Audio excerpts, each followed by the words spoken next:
So at this time, I'd like to call on Lauren Swanson to introduce our featured speaker. Lauren? Thank you very much, Terry. I suspect most of you will recall the film Smokey and the Bandit. In it was a sheriff named Buford T. Justice, played by Jackie Gleason. And Jackie Gleason's job as an actor was to play the fool. We have an ex-sheriff with us today who, largely due to his emphasis on character, is the exact antithesis of Buford T. Justice. I've heard this person speak about his work, his philosophy, his goals and objectives, and what his workforce ascribed to and the leadership required from an intellectual viewpoint. Since that time, in his studies, our speaker has only increased his knowledge and philosophical view as he earned a PhD in public administration. He has also authored The Influence of Education on Police Officer Work Habits. Right now in our country, we are dealing with the uprisings of our people due to the policing of our society. And what a privilege it is to have with us an expert who can help us put some of these contentious happenings into perspective and hopefully give us some possible directions we can go to help alleviate our societal divisiveness. Please join me in welcoming Dr. Matt Bostrom. Well, good morning, everybody. It's great to be with the Optimist Club. I was speaking with Don the other day, and I trust. Just give me a nod if you can hear me. All right, let's do that. All right, fantastic. My first experience with the Optimist Club actually goes back to when I was a senior in high school. At that time, I don't know if the Optimist Club still does that, but I had somebody at my high school had put me in for an award with the Optimist Club, and I was among some graduating seniors that were honored by the Optimist Club for the efforts that we made in high school. So that was my first introduction to the Optimist Club. Although young at the time, obviously it made an impression on me. That was 1979. So anyway, so it's good to be back with the Optimist Club, and also I've looked at the number of folks that have joined us today. There's a lot of friends that I see, and so while it would be great if we could meet in person, I'm sure all of you, and I heard that in the opening comments, that's our desire. But in the meantime, as optimists, we make the best of it, and this is one of the ways that we do it. And so again, I'm grateful to be among friends and also to be participating with the Optimist Club this month. And it's my hope that the things that I share with you today, you'll see that while my focus will be on law enforcement, I think that you'll see that there's application not just in law enforcement or public service, that there's a whole lot that can be learned and transferred to just about all aspects of our life. And so with that, what I'm going to do is I'm going to begin to share my screen. I'm going to take you to a PowerPoint. And so for those of you on the phone, I'll do the best I can to describe what it is that others might be seeing. But I'm going to move to that now. So let me just bring that up. Hold on just a second, a couple clicks away here. And coming up on it, sharing my screen. Let's get that a little bit bigger here so it looks a little better for everyone. And there we are. And how about if we go back to the first slide instead of starting there? All right, here we are. So a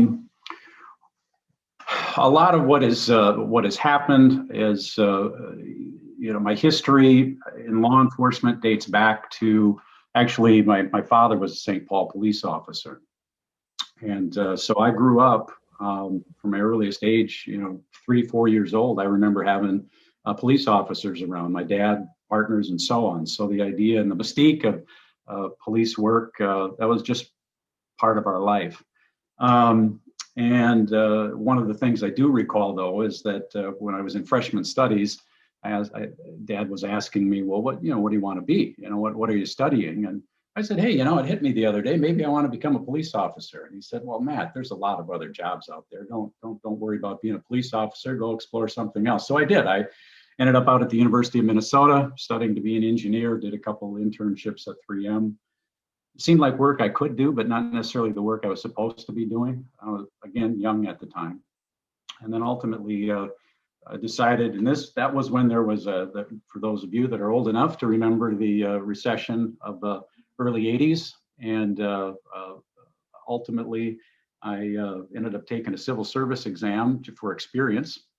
And lo and behold, I ended up becoming hired as a St. Paul police officer. It was like 2,100 people signed up, and I took it for experience. And I think the idea was, because I was so loose, I didn't have a lot of anxiety. I was taking it for experience. Lo and behold, I got hired. In any case, that began my career on November 1st of 1982 with the St. Paul Police Department. So made several stops along the way. 10 years I was a patrol officer, 5 years as a street supervisor.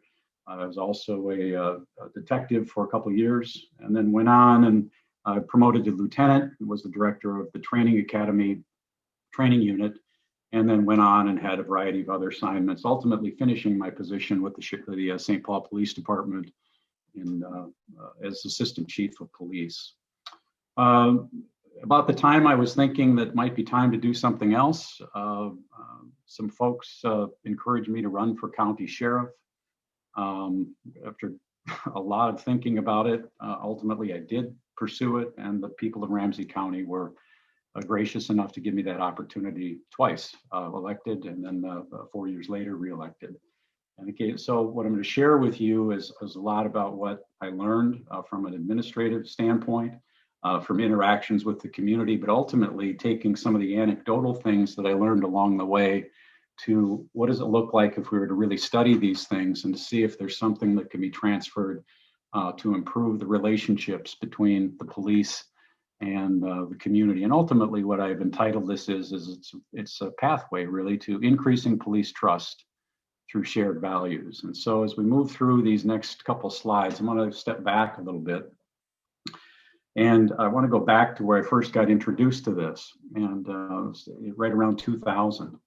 And at that time in St. Paul, not unlike now, if you remember pre 9/11, there were a lot of discussions across the country. There were marches, there were allegations, accusations of bias-based policing, racial profiling. And what came out of that then was, but the cities were different. At the time, they weren't Minneapolis or Ferguson.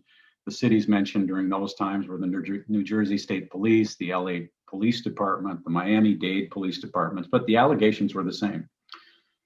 And not surprisingly, St. Paul was, there were members of the community in St. Paul that were feeling the same way. They felt like St. Paul Police Department was losing trust. And at that time, Bill Finney was the chief, quite popular in the community, had grown up in St. Paul, became a St. Paul police officer, and was serving as chief, and was quite proud of the department and knew how the officers were trained. And he'd worked with so many that he was actually stunned that the community would think that in some way that the department that he was leading would be doing things with bias. And so he would go into community meetings and do what, well, a lot of police leaders do. And that is, in preparation for those meetings, what we typically will do is bring together all sorts of information about crime rates, what's happened year to date, how does 1 year compare to another, 1 month to another, and is crime up, is crime down, and he was pleased to go to those meetings and present all of this great information. And the great information was that crime was down, and things were great, and the police department was doing well. And he was sitting in a room with people with arms crossed, and he could see that he obviously wasn't moving the needle, and no one there was particularly impressed, and they didn't seem to have increased their trust. So in wrestling with this, they said, well, you said that you're increasing in trust, but we just don't see it.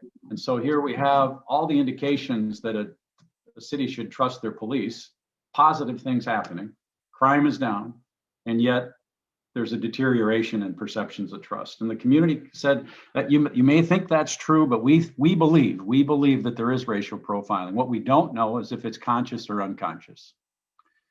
And so there became a back to the drawing board type of conversation that occurred at the St. Paul Police Department. And ultimately what happened then is they were able to acquire a grant from the Community Policing Services offices in Washington, D.C., and ultimately one person from the department went out and started doing community focus groups.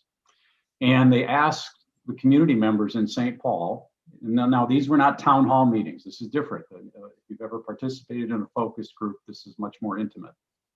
And asked the question, what does the police department need to do to be trusted? And began to listen and write down what was discussed during those things. So it really was, obviously what wasn't working was showing them crime statistics and giving them good reasons why they should trust the police department. There must be something else going on. And what the community decided is, what came out of these meetings, and I'm just going to summarize them on this slide, is that they believe that if you hire based on people with high values, good values, and I'm going to get into what that means in just a minute. They believe officers who reflect community values will, and there's three things that come after that.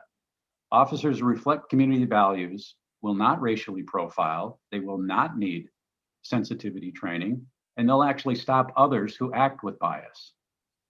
What they also believed was that it wasn't necessarily possible to train those things into a person. They wanted officers who had been raised and taught that those are the values and that the department should reinforce them. And so that's the police department's responsibility was to reinforce those character and values within their officers, but train officers to be competent, to be proficient, to be excellent officers. Maybe a way to look at it is I'll summarize it this way, to look at a coin. You know, when we look, if you were to take out a quarter and look at it, right, we have heads and tails, right? So what I'd noticed up to this point, when I think about what the community was describing there, is that if trust is what the currency that police officers have to work with the community, then what is it that they're doing with that coin? Is it properly minted on both sides? Essentially what the community was appealing is, we want a coin that's minted on both sides, not just one that's technically proficient, the one that stops crime, the one that does all these those good things in the community, responding 24 hours a day, 7 days a week. But they also wanted on the other side of that kind to have confidence that that same coin had been minted on the other side, and to have the types of values and character traits that the community finds easy to trust, because they knew if that would happen, people that are have those types of values don't racially profile, they don't act with bias, and because it's ingrained, you don't have to continually give them sensitivity training. And essentially an axiom came out of that. The axiom was this: hire for character, train for competence. So this really is at the underpinnings of what community engagement with police departments look like. This is really what community policing begins with, is when we seem to be missing each other like ships in the night, it's important for us to delve into those things, wade in, do some of the back to the drawing board things. And in this particular case, discovered what the community said. Now, this is a great axiom, but and I think most people would agree with it. But there becomes some challenges in, well, how do you describe that? How do you hire for character? What does that mean? Well, so a couple things, but there's a lot that happened between this particular slide, hire for character and train for competence, and what happened at the sheriff's office. And so let me just kind of fill in what happened there. The results of these community conversations, when they I'm going to come off this slide, so you don't have to just back up. Sorry about that, folks. Let me do this. Come back and I can talk a little bit. And what ended up happening in that period of time is that the police department then identified not just that axiom, but what did they mean by character? And ultimately, the community came up with kind of 15 attributes that they would describe as character. Character traits such as honesty. They use words like respectfulness, the things that I think most of us would agree that sounds like good character to us. They had a series of other things that they used, but they didn't use textbook responses or something that we would look at in a dictionary. There were community responses. So we understood when the community talked about character, we understood what that meant. We weren't taking somebody else's definition. We were using the community's just definition of character. And so then we decided, all right, well, we should probably look at, are we doing that already in some ways? And so there was a deep analysis at the St. Paul Police Department, and that's where I got involved in it. Is that John Harrington had been named chief at that time. Let's kind of talk about what happened toward the end of Chief Finney's term. 9/11 happened. And when 9/11 happened, there was a big shift in law enforcement and public safety across the country. And our focus then became on readiness, preparedness, emergency management, terrorism prevention. And so this, all the discussion in the late 90s and early 2000 had shifted now toward national preparedness. In my mind, I thought, well, we have unfinished business. This is going to come back. Someday this will come back and become another front burner issue. In about 2004, John Harrington decided that he wanted to do a little bit more with this community conversation. To him, it seemed like it was unfinished business. And so he assigned me as his chief of staff to start doing some analysis in the department to see what are we doing right now that actually is in alignment with what the community is asking. Let's reinforce the things we already are doing that reinforces character, and then let's identify where gaps are, and then come up with a plan to close those gaps. And so what we looked at first was hiring. How are we recruiting? What questions do we ask at an oral interview? What are we doing with our backgrounds? What really are we seeking and learning through those? And then once they get to an academy setting, what are we doing in the academy? Are we reinforcing the character traits there while we're teaching them the skills? Or are we just focused on skills and so on? So that became the analysis.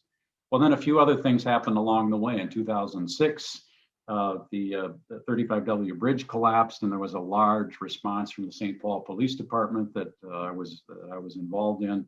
And then you might have heard something about the 2008 Republican National Convention, with which John Harrington, it's taken me some time, but I finally forgiven them for assigning that one to me. But in any case, that was a massive undertaking of over 6,000 men and women, besides those from the federal law enforcement agencies that were on that event.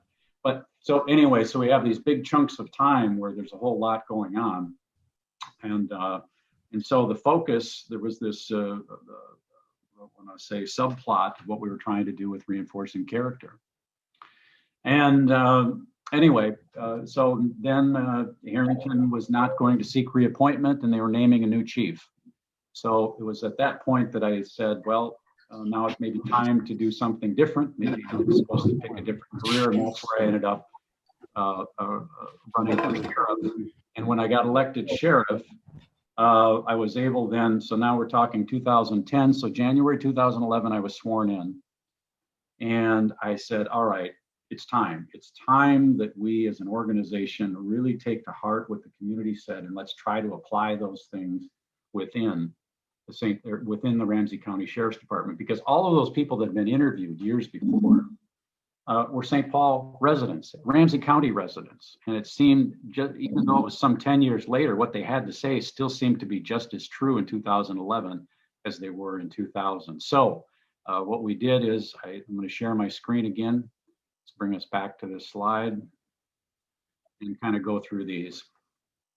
And so what we ended up finding as we started to apply these principles of hiring for character and training for competence, what we started to see is an increase in perceptions of legitimacy. And the term legitimacy, the way I use it and why it's when it's usually referenced in criminology is that has to do with when a police officer asks you to do something, is that a legitimate request that people feel like they should follow?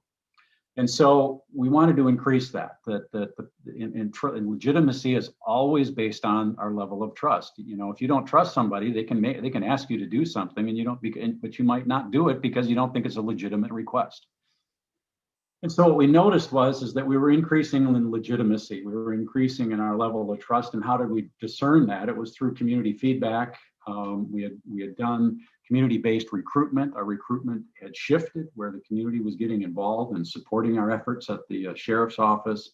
And we started to see changes in work habits that the deputies that had been hired in the last 6 years, up until I moved from there in 2016. So from 2011 to 2016, when you compare the groups hired using this hiring for character process, there was less sick time usage and workplace injuries with that group.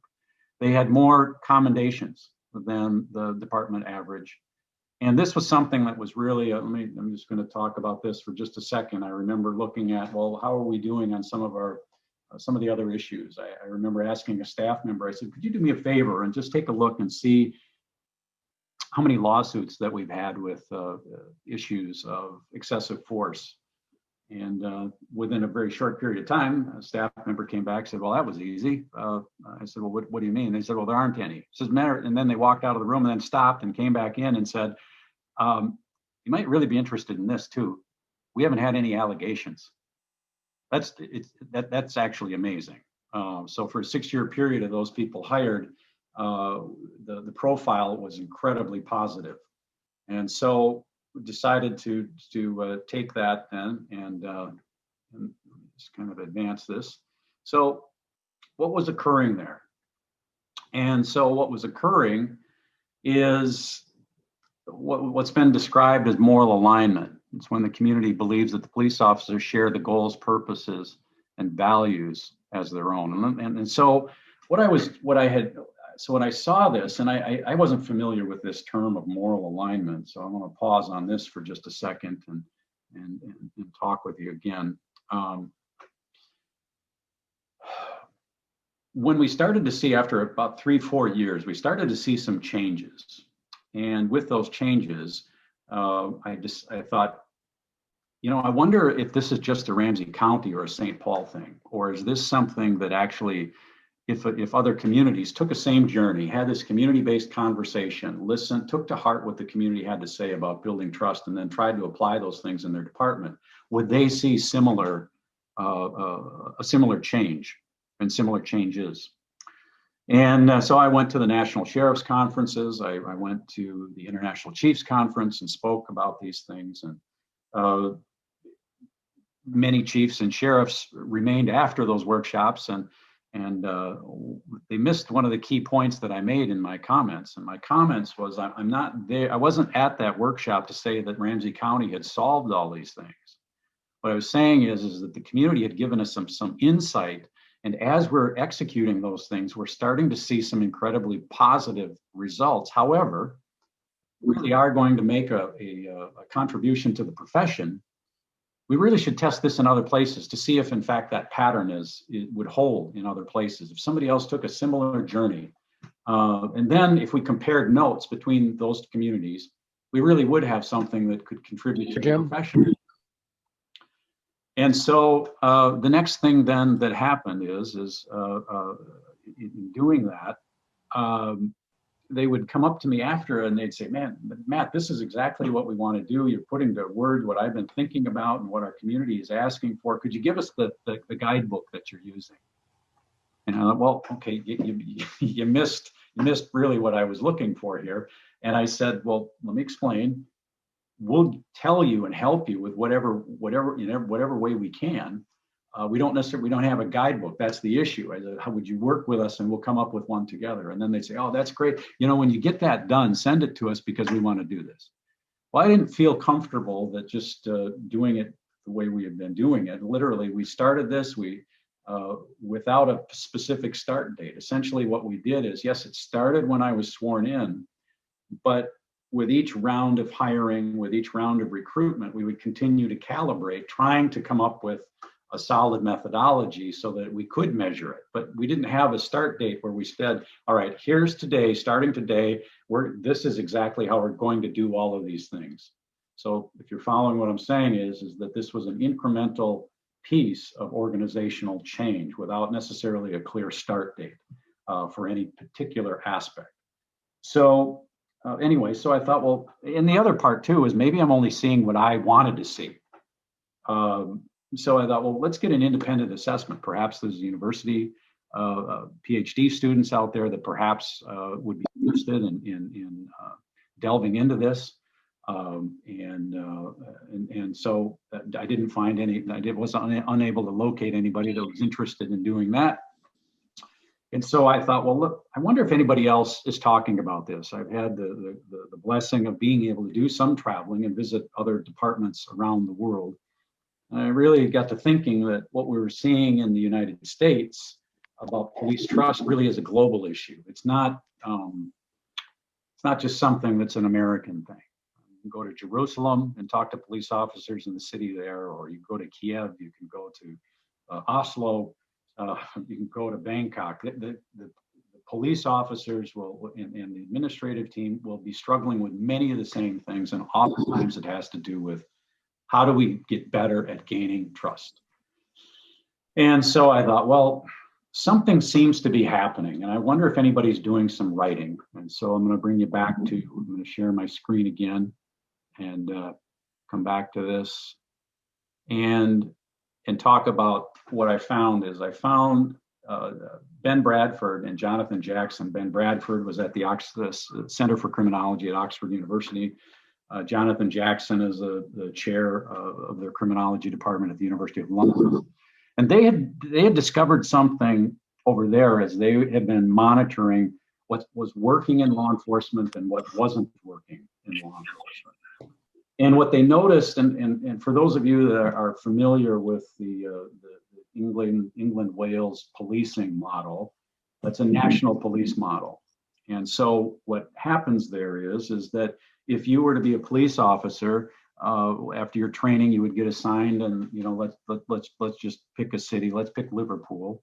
You'd get assigned to Liverpool, and you'd be a patrol officer, and then after a period of time, you could take a test and perhaps become a detective, and then a detective sergeant, a detective sergeant inspector, and so on, and climb the ladder. But with each promotion, you got moved to another part of the country.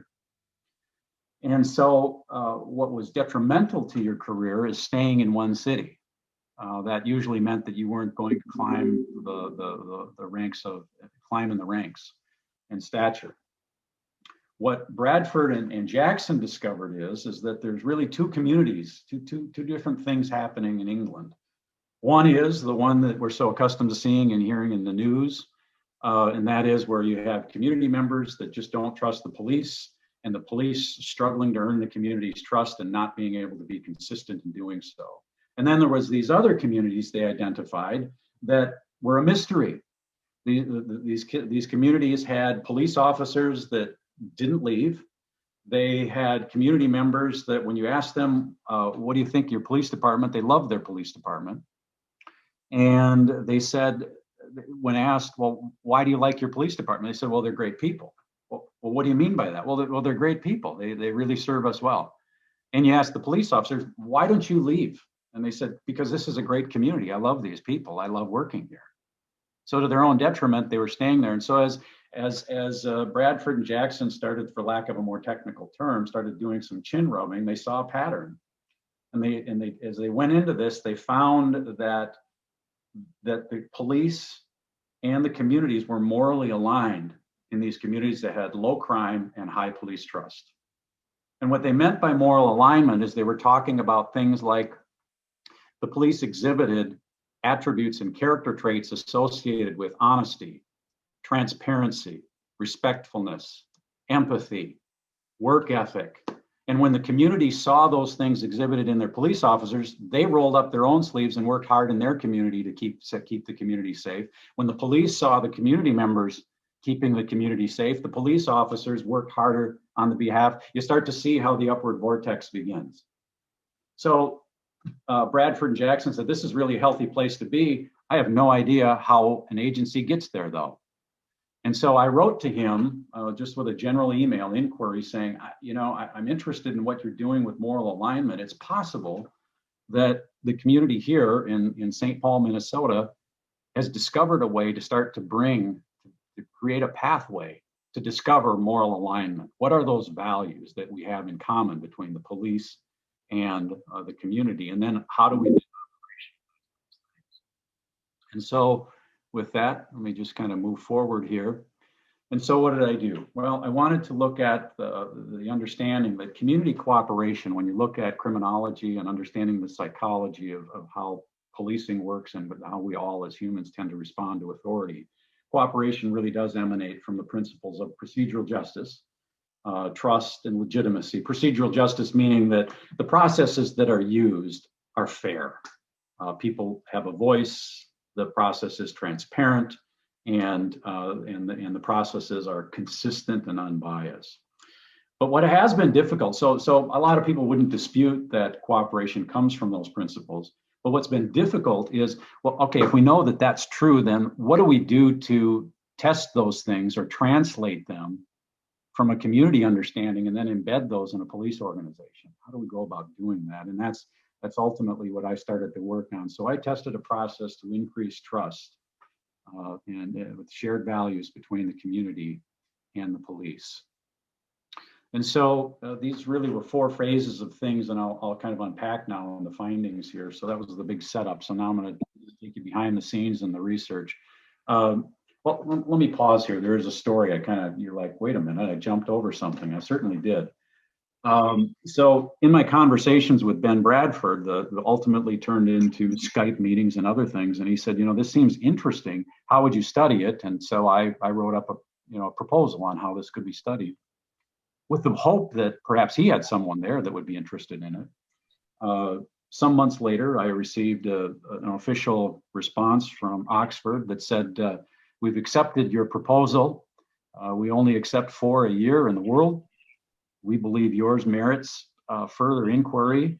We don't have someone else here to study it, so we'd like you to be the one to lead that. And I, of course, well, that's honorable, but I thought, I'm getting old enough. Really wasn't that excited about going back to school again. But as my friends would say, well, Matt, most people learn faster than you, so they can get done with school fast, more quickly than I did. Anyway, so I talked with my wife and my staff, and ultimately decided, all right, let's really dig deep into this and see if we can discover in a more scientific manner if there is something going on here. And so ultimately I turned the reins over to my chief deputy and headed off to Oxford. And so while there really were 4 phases of the type of research. So it was qualitative and document analysis. And so these are really the 4 points that I hit. I'm not going to talk about these in great detail, unless you want to. We'll save that for any time at the end. But in any case, we had 4 phases of quantitative research and document analysis. First area I really rolled up my sleeves and was able to evaluate was which values community members desire in police officers. Then I wanted to know, all right, well then how can the community and police values then be more aligned? What are things we can do to bring those together? Essentially moral alignment. Then we wanted to know how could we use those community values in the selection of police officers. And then lastly, when you hire good police officers, we need to reinforce those values throughout the organization. So I looked at ways that those can be reinforced. And so the areas that initially there were 3 places I was supposed to do this. 1 was Ferguson, Missouri. 2 was the Los Angeles County Sheriff's Department. And 3 was the City of Plano Police Department. As things worked out with Department of Justice and other things, the chief in Ferguson was unable to get this off the ground in time. Still could happen, but it hasn't happened yet. But that left me with Los Angeles County Sheriff's Department and the City of Plano. Los Angeles County Sheriff's Department, just by way of background, is the county itself has about 10 to 11 million people. The Sheriff's Department is the 2nd largest law enforcement agency in the United States, second only to New York City. The county sheriff there has about 11,000 sworn police officers and about 7,000 non-sworn staff. So it's a massive, massive place. So we really had a chance to take a look at a major organization. And then second, I wanted to look at a medium-sized city, and that one of the places that had indicated some interest was the city of Plano, which is in North Texas, just North Dallas, which is North Texas. Plano is a city of about 300,000 people, and a police department of about 500 to 550 sworn officers. So what happened in these conversations then is I want to talk first about what happened in Los Angeles. we did a series of focus groups, and out of those, I asked the question, what can the sheriff's department do? Actually, the question, let me actually say it correctly. What type of women and men should the sheriff's department hire so that they are easier to trust? That was it. And I just let the community members talk. So I recorded that and translated all of that and did the analysis on it. And ultimately, they came up with about 285 different, not different responses, but responses. Some of those responses were similar. They're synonyms, just other terms that mean the same thing. Somebody in another place said almost the exact same thing, but I kept track of them in the communities, the way that they had described them. And so what I did then is I said, all right, are there some broad patterns? Broad patterns meaning are there themes that we can, instead of trying to look at all of these comments independently, what are the themes that we can come up with? And so at first I thought, well, in a couple of the focus group meetings, people brought up the term cultural competence. And so I went through all of the things that were mentioned in the focus groups. And I said, well, I'm not going to shoehorn anything in here. Let's just take the things that naturally coalesce with descriptions of cultural competence. Some would be community service, some would have to do with a diverse background, some would have language skills. There's a variety of different things that were embedded in that, but would be consistent with the broader theme of cultural competence. Well, then I moved to another one that was brought up, and that was servant leadership. Some folks brought up that term saying people are easy to trust if they're servant leaders. And so I went through all of the different responses to see which ones tended to be descriptors of servant leadership and put those essentially in a basket. And then they brought up, cops are easy to trust if they're emotionally intelligent. So I went through some of the things that have been mentioned associated with emotional intelligence, being able to manage conflict, being able to manage your emotions, being even-tempered, being empathetic. All of those things fit well with emotional intelligence. And then I had a remainder of things that I couldn't identify as a theme that the community had brought up, but they were terms like, they seemed related to me. They were terms such as integrity, honesty, ethics, dedication, competence, things like that. And so as I wrestled with, all right, what was the community saying here? Ultimately, those things all were consistent with general definitions of high character, good character. So how did that break then? What was the levels of emphasis? So really in those 4 areas, I was able to come up with all of the themes that came out of these meetings really fell into 4 main themes. And these themes were this. As I mentioned before, and I'll kind of take my cursor here and hopefully you can see that a little bit. It's a little difficult to see white on white, but maybe you can see that as I kind of bring that up and down. But you'll see here how this, levels of emphasis. So cultural competence came in right around 14%, upper 13. Almost 15% of the comments made by the community had to do with servant leadership. Emotional intelligence was right around 26, 27%. And you can see here, attributes associated with high character came in at nearly 45%, 44%. So let's just stop on that for just a minute. This surprised me. So when I saw this, I thought, that wasn't what I expected. I'm trying to be a good cop and a good researcher and go where the evidence leads, and this is where things ended up. Why might that be? Because in the media and other things, there is a tremendously heavy emphasis on cultural competence. Yet when you spend time with the community, they mention it. They don't say it's unimportant, but look at where the community spent the bulk of their time. Talking about things like servant leadership, emotional intelligence, and high character are things that really contribute to trust. So what I want to mention about this particular this information is that this isn't to say that high character is more important than cultural competence, and that's not what this is, or that this is the DNA composition of a trustworthy police officer. What this is it's saying these are the elements that if cops do these things and exhibit these things in their words and actions, they're easy to trust. And so I thought, well, all right, that's interesting. What is there another way for me to take a look at the data? So this is the way I looked at the themes that came out of these large conversations I had throughout Los Angeles. And I went back and I said, there's a lot of words that were used or terms that when I look at those, and then I go back through and I look at them for synonyms as opposed to looking at general themes. Let's look at synonyms. You'll see here that there were really 7 different terms that came out of this, that all of their responses fit in these areas. So this is another way of describing what makes a trustworthy police officer. The things they talked about, they said if they're committed, if they're competent, if they have self-control, if they're empathetic, they have respect, integrity, and characterized by servant leadership. What ends up happening then is that once again, we have people that are easy to trust when they exhibit these types of things.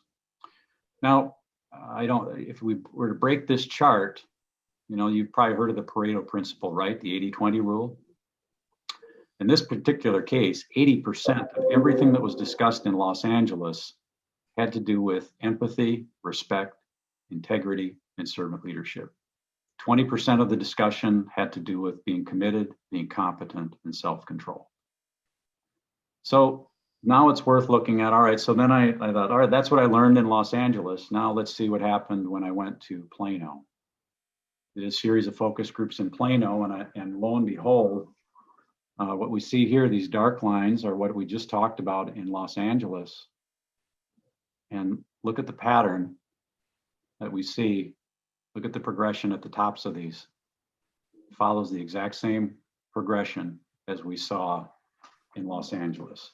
Completely independent people, thousands of miles away, different backgrounds, and lo and behold, when they talked about what makes cops easy to trust, look at the themes that came out of those meetings.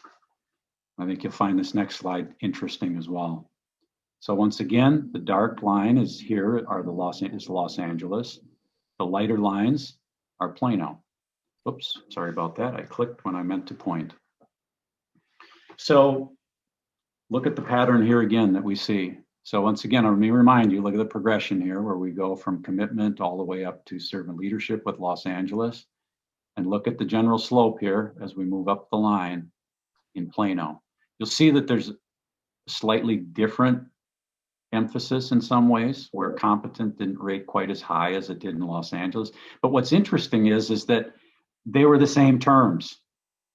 This was not expected by me at all. Now I look back on it as I let my eyes and my mind rest, and I guess I'm not necessarily surprised. But in each one of these communities, independent of each other, when we talked about what are the things, what type of things create a trustworthy police officer, these are the things that they described. And so once again, let's take a look at Plano here in the gray. Add all these together: empathy, respect, integrity, and servant leadership. Nearly 80% of their responses had to do with those areas. And once again, commitment, competence, and self-control had to do with 20%. Remember, what I'm saying here is that this is just two different ways of looking at the same information. One is from a thematic perspective, and another one is a terminology perspective. And I found them useful in different ways when I started looking at processes. But once again, when you see bar charts, some people would say, let me just back up. I want to make a point about something here. Let me go back to this thematic one here. So for those of you that are on the phone, I'm going to talk about cultural competence, servant leadership, emotional intelligence, and high character for just a minute. Now, one of the things we should be aware of is that I said this is really, it should be in the DNA of good cops. This is what, and I would say in my career, when I look back on the men and women that I worked with that were phenomenal individuals, I can point to them being highly effective in all of these areas. And so not only were they trusted by the community, they were trusted by their peers. Now, some would say, well, wait a minute, Matt, maybe since there's so much emphasis in servant leadership and emotional intelligence, maybe we in high character, let's just focus on those. Like, no, that's not what the community said. Community said, and the other way to say it is that when you look at it as a DNA molecule, you need all of it, because if you don't look at all of it, it breaks down. So let me give you an example. Let's say that I hire somebody that's culturally competent, that does acts of service, and is emotionally intelligent.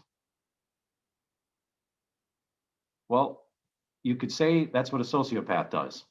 A sociopath is highly effective in navigating other cultures, giving the appearance that they're serving others, and manipulating other people at a highest of levels. If you don't have high character, you didn't make the correct hire. It takes essentially the community, although they didn't say it as the way I'm saying it, it makes complete sense that this is the full package. And they said if the themes were too confusing, we were able to look at it in other terms. So we saw these two patterns in both cities. And so what I did then is all right, so what do we do with this then? This is interesting. I think it is interesting. It's a great pattern. But then what do you do about it? How do you, because one thing was the community said, well, yes, it's great to find these people, but you need to make it part of the organizational culture if you really are going to increase trust. And so ways that you operationalize this is you look at your recruitment. How do you recruit people? What are you saying in your recruitment materials? Are you being consistent? Are you talking about cultural competence? Are you talking about servant leadership? Are you talking about emotional intelligence? Are you talking about high character in your recruitment? And then when a police officer applies for a job, what questions are you asking on that application? Not just social security number, date of birth, and all of those things. There's other things we should be asking about. In high school, did they get any service awards? Do they volunteer in other places? Do they speak other languages? I mean, there's a variety of things even in the application process that don't cost more, but if you're intentional and you start to operationalize these things, you start to build the case. And I'm going to ask, essentially my appeal to law enforcement when I speak about this is, think in terms of an investigator. When you're hiring someone, you're making the case, you're looking for evidence, elements that these people do in fact have the values that are shared between the community and the police department. Another thing to look at is the written examination. What questions are being asked there? What are you really looking for? And how does it help you discern those character traits? In the background investigation, you should be able to map every single question that you ask in the background investigation to character. Now, here's what's interesting is, at least I find it interesting, is that I have talked to police department, when I talk to police officers, they would say, well, Matt, this is obvious. Of course we hire for character. And that's why we're as effective as we are. I said, okay, if you went to a community meeting, and I'm just going to use a hypothetical here. Let me get out of my, back up here just a second. Sorry about that. I'm going to stop that and talk with you for just a minute. I asked some of these administrators, I said, if you went to a community meeting and you asked some community members, somebody raises their hand and they said, why should we trust you? And you stood up there and said, you know what, we hire for character and we train for competence. Do you think that would move the needle? And most thinking people would say, probably not. You can't just say that without support or evidence. And they said, well, okay, so that's great. How do you do that? Well, we recruit for those things. We use our background investigation. Oh, okay. Well, what character traits exactly are you looking for?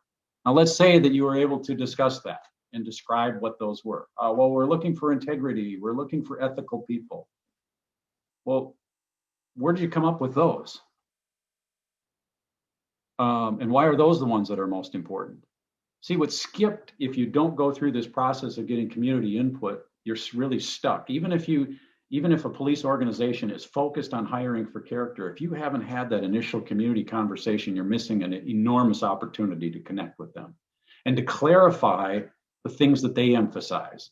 And in your own organization, because you're a public organization and that you are representative of your community, you need to be able to speak in terms that they understand. Instead of, unfortunately, in law enforcement and in most lines of work, whether you're an engineer or you're a physician, in law enforcement, we do have our own terminology. But the better we are at listening to the community and using their terms, the more effective we are in generating trust because they feel like we are on the same page. So in a background investigation, the way that this gets applied is that you look at, because what I would say my analysis of most police department background investigations is they do a really phenomenal job in detecting integrity. The question is, do they do a lot of, are they really effective in discerning cultural competence, servant leadership, other aspects of high character? Do they do a good job of discerning emotional intelligence? So the idea with using a police background investigation to do that is really a tremendous opportunity. And so there's other things that can be done out there as far as discerning emotional intelligence of the officers. Using the psychological assessment is also useful. One of the things when you get these community terms, I found at the sheriff's office, there's not a lot of police psychologists out there, firms that are qualified to deliver these type of psychological analysis for police work. I did find one particular group that when I gave them these character traits, they were able to look at all their instruments and their interview questions that they use for prospective police officers. And not only were they able to give me the traditional rating of, is this person, do they have the mental and emotional hardiness to be a police officer, the proper levels of extroversion and introversion and so on. But they were also able to give me a dashboard and rate the prevalence of those community character traits in that person based on their instruments. So by the time we move through these areas of recruitment, the application, written examination, emotional intelligence, psychological assessment, now they enter the academy. And one of the things that I said to the deputies coming into the sheriff's office is I said this, I said, you're here because there's probable cause to believe that you have the character traits of being trustworthy, truthful, responsible, and respectful. We believe that. But from this day forward, we need to know that you can be highly proficient in the duties and skills necessary to become an effective police officer throughout Ramsey County. And only at the end of this training and then they'll move into field training. I said, when you leave the academy, you'll move into field training where you go out and you're interacting with peers, you're interacting with the community. We'll continue to look at, are you exhibiting these character traits that are associated with being trustworthy, truthful, responsible, and respectful? Because by the end of probation, if we haven't seen both repetitively, that not only are you exhibiting the character traits that we need, and you are delivering the services and you're being skilled in your tactics and how you go about being a law enforcement officer, then and only then, if there's evidence beyond a reasonable doubt that you'd be convicted of having the character and skills we're looking for, then and only then will you be retained as a deputy with the Ramsey County Sheriff's Department. Now, it's kind of an intense conversation, but the point is that I was emphasizing what the community was emphasizing. I was emphasizing also what I knew to be true about our oath and what it takes and the responsibility that I had as sheriff. And so what that meant then is because one of the things that sometimes happens at the end of a police academy, you've seen enough TV shows that although TV is TV, it really does hurt law enforcement much more than it helps. But one of the things that happens, you can kind of picture a conversation. You're the new recruit, you get in the passenger seat, and the senior officer looks over and says, all right, now real police work begins. You can forget all the other stuff that you learned in the academy. And I said, now, here's the deal, is that if you leave the academy and you think keeping your head down and staying out of trouble is going to help you have a permanent job here, it will not. And that's where I emphasize that point, that we need to see continuous progress, that we move from probable cause to evidence beyond a reasonable doubt. And so all the things that I've mentioned and everything on these areas of operation, there isn't one thing that was added. This does not cost a police department anything more to operationalize these shared values. What it does take is intentionality. And so what I was able to come up with my research was to be able to show a pathway to do this. I did some analysis at Los Angeles and then continuing to do some work in Plano and how they're going about their oral interviews and so on. And from time to time, I get an invitation from a friend to come and speak. And so that's what I had today. And so once again, the purpose for all of this is to increase community trust. And it begins with community engagement, and it highlights the need for fair treatment, transparent communication, respectful attitude, and doing things based on shared values. And so thank you very much for the time and your willingness to listen. And I'm eager to hear some of your questions.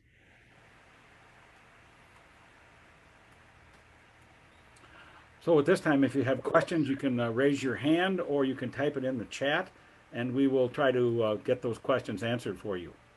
Looks like Mary Jo has a question. No surprise. No surprise, Mr. Chair, if I could. And Matt, it is so great to see you. We miss you. It's wonderful. Yeah, so, well, great to see you. Thank you. It's wonderful to hear your work. We've been just so excited about this and wondering, what's next? How are you going to be sharing this with the broader community? I can think of a lot of groups I want to bring you to, our Association of Minnesota Counties, our National Association. I'm hoping you're talking to lots of law enforcement groups that they get this information. So just talk a little bit, Sure. I want to honor your time, but I can imagine that there's a lot of people that want you to come and speak to their Well, one, thank you. Thank you for your service too. And I appreciate all the support that, Sheriff, I wasn't able to get the things done without the support of other leaders, and I count you as one of those. And so I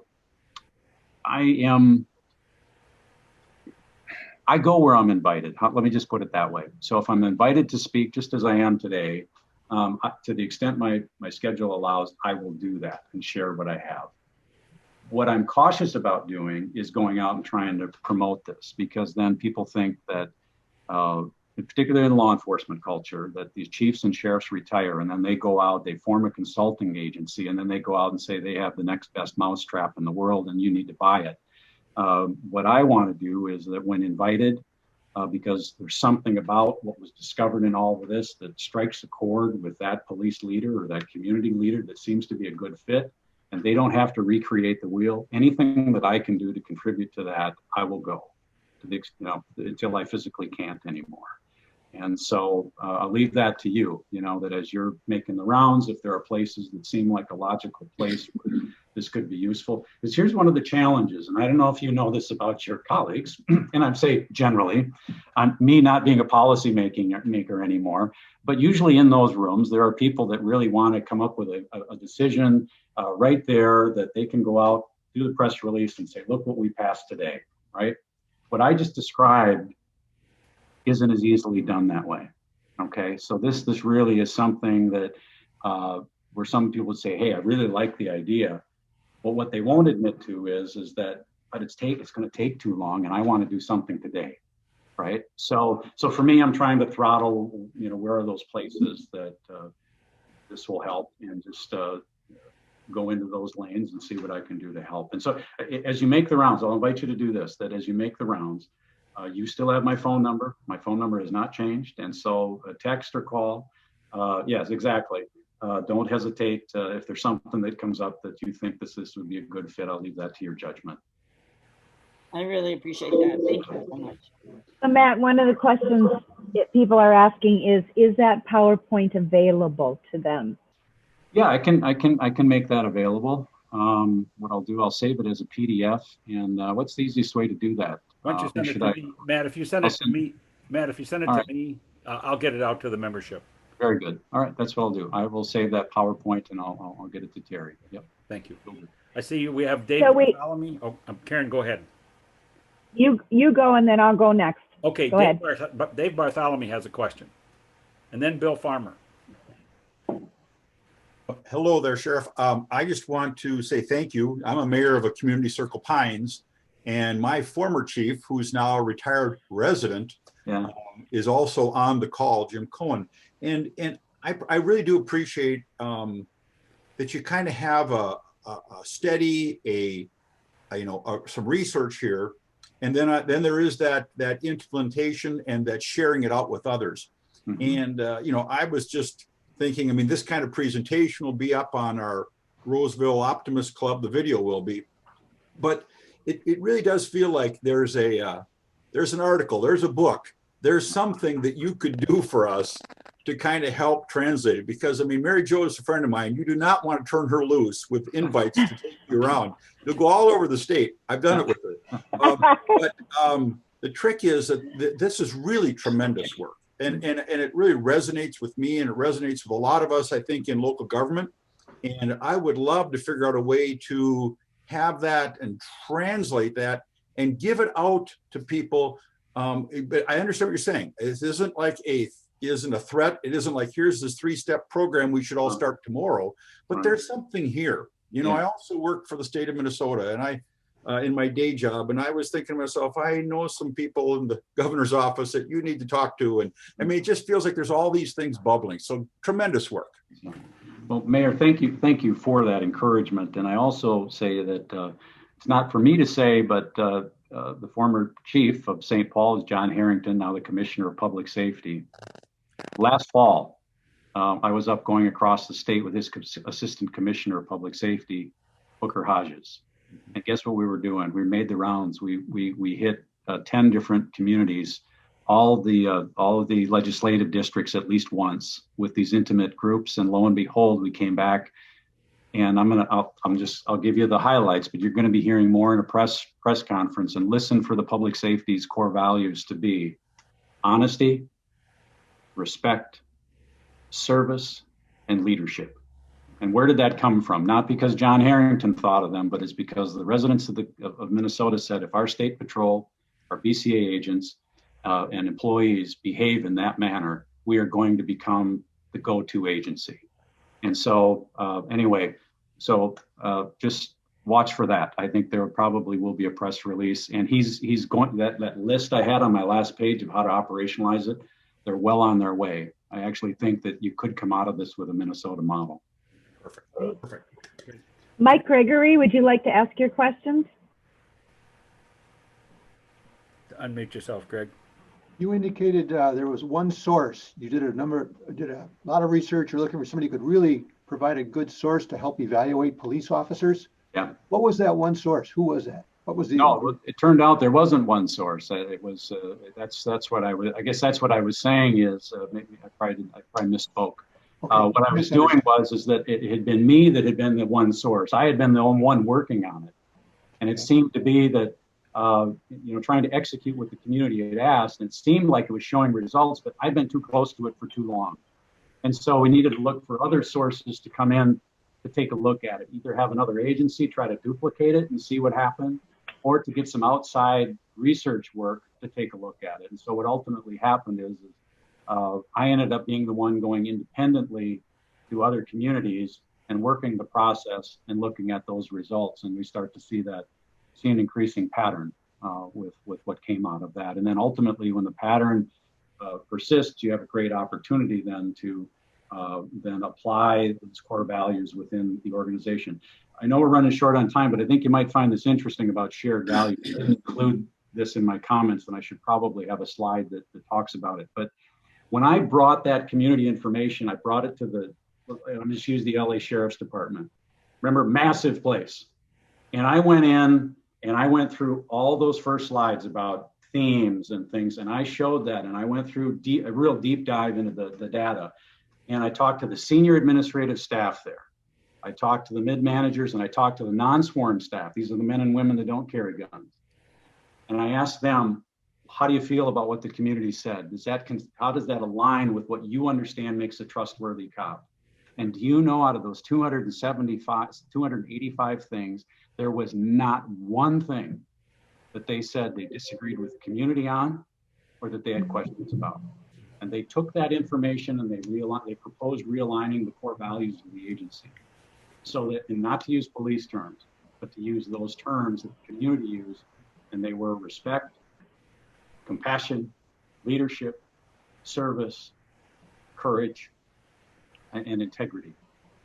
And they have a 6-pointed star. And so anyway, so but that was an outcome. And when they saw that, and they saw that, because they watch TV, and they were sure that the community thought that, you know, if we're a diverse agency, we'll be easy to trust. And when they found out there was other parts to it, based on their experience and why they even got into the profession, it was emotional for them.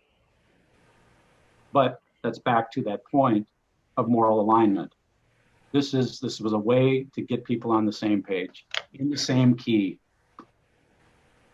So it looks like we have one more question here. I've got a couple of the blue hands up, Karen. Do you see? Okay. Bill Farmer. Bill. Thanks, Terry. Matt, a really interesting presentation. Thanks very much. In listening to it, I heard you from your focus groups say that in the relationship between communities and police, one of the things that the community looks for is in the relationship is an increase of empathy, which means to me increased listening as a tool for building trust. Mm-hmm. And there's a model for that now in the Braver Angels, where they bring reds and blues together, try to create civility and empathy through direct interaction. Is there any model for this kind of direct interaction between a community and a police department that you know of? Well, and I in my dissertation, I talked quite a bit about the challenges there. So I'm going to say that there are opportunities. The challenge is to do them intentionally. So herein lies one of the challenges, and that is that when you have an interaction with a police officer, it's going to be when they're walking through the mall, they're going to be writing a parking ticket, or they're at a traffic stop, or they're responding to some sort of urgent need in the community. And then you may not ever see them for another 10 years, 20 years, and you may not ever see that officer again. So the thing that builds a bond here, just in the time that we've had together, you know, you've been able to determine if what I've had to say, you're already getting a sense of whether what I've had to say is trustworthy or not. And it's because of an extended period of time talking about a variety of different things. And that's a challenge in law enforcement. And so the objective with this was to say, all right, we still need to do National Night Out. We still need to do different education programs, crime prevention programs, and all of those. But it goes back to your point, Bill, it is hard to have ongoing conversations that generate deep trust. And so part of what this was about was to say, all right, if we can't solve it today, what can we do over time? And then ultimately, when people have enough consistent contacts with the police, they don't necessarily look at the faces of the women and men that are serving them. They just say, hey, you know what, that's a White Bear Lake police officer. That's a Roseville police officer. I don't know her, but I know what they're about, and I can trust them. Mm-hmm. Thanks, Matt. We have a number of other questions. So it looks like we have... Go ahead, Karen. I was going to say, it looks like I could see a couple more. So Patty, and then let's go to Denny Smith. Thank you so much for this conversation today. I work at Rasmussen, where we have a law enforcement program, and nothing makes me prouder to see our students out in the community serving. The question I have is, as you think about the training and what you do in law enforcement, as you think about stress and trauma, and the ability for law enforcement and police to do their day-to-day jobs effectively and fulfill their responsibility, what are some of the departments doing that are innovative to really provide that support to the law enforcement officers that are doing this work day in and day out? So thank you. Yeah, well, thanks for that question, and it's absolutely true. Let me start with something that's kind of dark and then move to something that's a little bit more positive. In many respects, and I've heard it said this way, that our police officers are sin eaters, and that means that they have to ingest the worst of what humans do to each other. And then they need to switch a lever at the next place and deal with that kid that lost their bike. Okay, where does that go? When you're ingesting that deep level of trauma, what do you do with that? And what I discovered is, and if you look at the data, between 30 to 35% of all officers right now are dealing with some form of post-traumatic stress. So one of the things that I tried to do as sheriff, and now I've seen since, there's a great deal more conversations about dealing with, because suicide rate among police officers, that kills more police officers every year than any other cause of death. And so police leaders now are saying, wait a minute, what are we doing for employee assistance? And we need to do something to get better connected with each other and to not just assume that Alina has, just because they offer that through their medical, that somehow that's going to work. We got to do better than that. And so we're seeing more and more. And if you look at the chiefs, the international chiefs and the Sheriff's Association, they're doing more and more. Police Executive Research Forum also is presenting those things. My appeal is for policymakers to help police departments. Because I would say if you're a smaller department, then partner with another agency to have a good employee assistance program. But that really is for me, I found that to be the biggest key. And then secondly, to be astute to that with my bosses and who I promote. You know, for them to be trained so that they can recognize the signs of stress in an officer and that we can do some things to get them back on track, personally and then professionally. Great, thank you. One more, Karen, with Denny Smith, United Years. This will be the last one. Thank you very much, Denny. Go ahead. Yeah, just to make this real quick, I'm from St. Cloud, member of our Morning Optimist Club, and appreciate the invitation to be a part of yours today. We have in St. Cloud, I'm going to brag here a little bit. We have exemplary, you know, we're doing a lot of the things that Matt has been talking about. And I'm wondering, Matt, have you worked with our department, because they're really doing the things that you're doing, all kinds of youth programs, co-responder programs, and all of those. What is do you have any connection with the St. Cloud law enforcement? One, thank you for noticing that with your department. It's not by accident. And your chief, Blair Anderson, is a very close friend of mine. Yes. And that together we have gone out and talked about this. In fact, he and I have done joint presentations at the International Chiefs Conference on this topic. Yeah. And also at the National Organization of Black Law Executives as well. So he's a close friend. And so it's not by accident that you're seeing that change. And so I'll convey your comments to him. I know he'll appreciate it. Do that. All right. Thank you. Yeah. Okay. Thank you much. Lauren, you want to wrap it up here a little bit? And I've got a couple of things to say, but. Well, first of all, Matt, I want to thank you for the presentation. As I listen to what you had to say, I can see the basic principles being applicable in a whole bunch of different areas. And I think the underlying thrust of the whole thing is we have to understand what we're trying to get to. We always have to have a destination in mind. It's the old saying, if you don't know where you're going, any road will get you there. Yeah. And you knew where you wanted to go, and you helped different departments get to that destination. Thanks again. And we really appreciate your coming and expressing that to us. Thank you. Yeah, thanks very much. Appreciate the time. Yes, Matt, and thank you. And for just a small token of our appreciation, I have a copy of the Optimist Creed for you to go on your wall there below that state of Minnesota. Yeah, we'll be able to, it'll work. It's going to work out. Maybe right there. Yeah, perfect. I don't know if I can stick it on the wall or not. We'll get you a copy of this. We really appreciate you being here. I think that as I thought about this, you know, many parts of this bring out the fifth tenet of the Optimist Creed: to think only the best, to work only for the best, and to expect only the best. And I think this comes on both sides of the aisle, but I think we need to hold each other to higher standards to make this work. There were a lot of questions in the side chat here. Sorry we couldn't get to them all, but we'll try to do that in the future. So I have a few announcements here now, and thank you again, Matt, for being here. We really appreciate it.